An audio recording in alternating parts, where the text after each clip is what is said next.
And, President Trump does that. Whatever you think about him, there's a new feeling in America now that, we're back on the upswing again. As he says, the country is hot again, and all around the world, people see that too.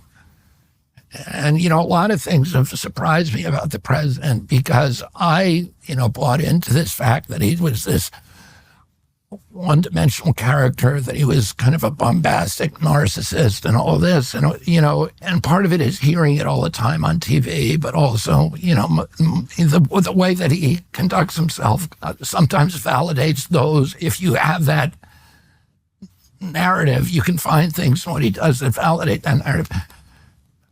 But what I've been surprised in getting to know him is what a kind of deep, multidimensional, and thoughtful character he is, and how well. I also thought, he doesn't read, and he's not interested in anything.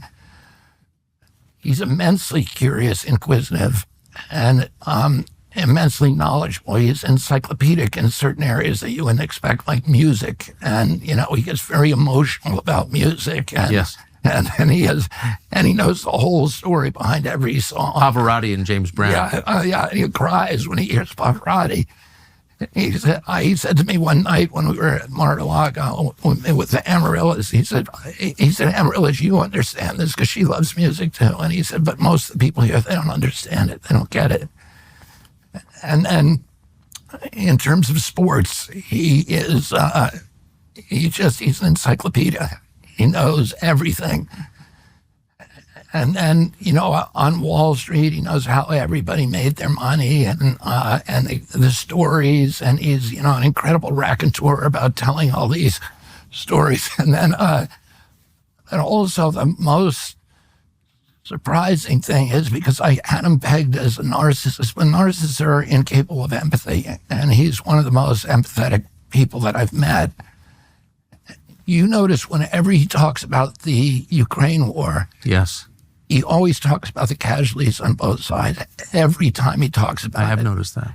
And he does that in every theater. He talks about how human beings are affected by it, whether it's vaccines or Medicaid or Medicare. He's always thinking about how this impacts the little guy.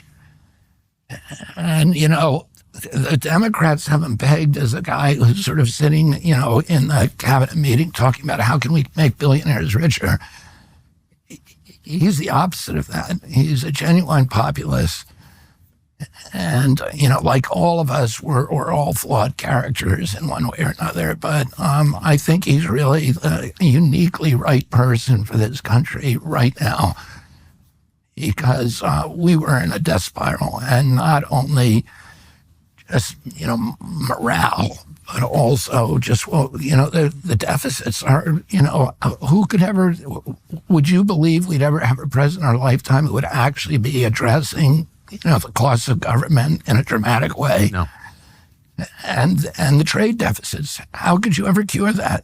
They're just too entrenched and so many people, making money and on them. But meanwhile, us all going to hell in a handbasket. And, so I think he's doing stuff at great political cost to him that is going to benefit this country 10 years from now and 20 years from now. And, I'm really proud to be part of it.